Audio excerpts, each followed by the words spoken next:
2025 നമ്മൾ കടക്കുമ്പോൾ ആ കുടുംബങ്ങൾക്ക് നമുക്ക് കൊടുക്കുവാൻ കഴിയുന്ന ഏറ്റവും വലിയ സമ്മാനമായിരിക്കണം അവരുടെ കുടുംബത്തിൽ ആ വിദേശ രാജ്യത്തെ ജയിലിൽ അകപ്പെട്ട് കഴിയുന്ന ആ കുടുംബാംഗത്തെ തിരിച്ചെത്തിക്കുവാൻ വേണ്ട പരിശ്രമം ഒറ്റക്കെട്ടായിട്ട് നമ്മൾ ഈ പുതുവർഷത്തിൽ അവർക്ക് സമ്മാനമായിട്ട് കൊടുക്കുവാൻ കഴിയുന്ന രീതിയിലേക്ക് ഈ പ്രവാസി മൂവ്മെന്റ് ഇന്ന് ഏറ്റെടുത്ത ദൗത്യത്തിന് നമുക്കെല്ലാവർക്കും ചേർന്ന് പിന്തുണ കൊടുക്കുവാൻ കഴിയണം.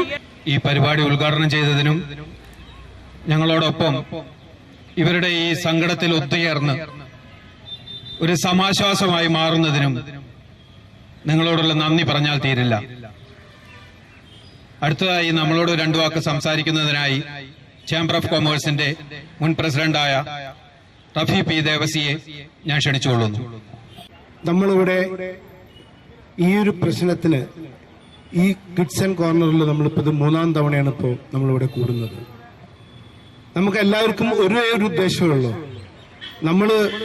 നമ്മുടെ സഹോദരങ്ങൾ അവിടെ ജയിലുകളിൽ കിടക്കുന്നത് അന്യായമായിട്ടുള്ള കാര്യങ്ങൾ അവരെ തടങ്കൽ പാർപ്പിച്ച ഒരു കാരണം കൊണ്ടും ആണ് നമ്മളെല്ലാവരും ഇവിടെ വന്നിട്ടുള്ളത്.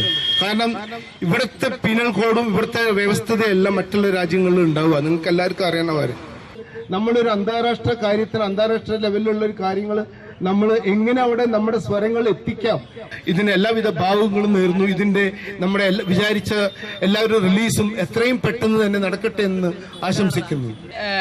എന്നാലാവുന്നത് പോലെ ഇതിനോട് ചേർന്ന് നിൽക്കുകയാണ്. നിങ്ങൾ ഓരോരുത്തരുടെയും പ്രതിനിധിയായിക്കൊണ്ട് തന്നെ ഞാനും ഈ സമരത്തോടൊപ്പം ചേരുകയാണ്. വിദേശത്തേക്ക് ജീവിതം കെട്ടുപെടുക്കാനായി പോയ 100-ലധികം മനുഷ്യരുടെ ഇപ്പോഴത്തെ അവസ്ഥ നാം ഓരോരുത്തരും കാണുന്നുണ്ട്.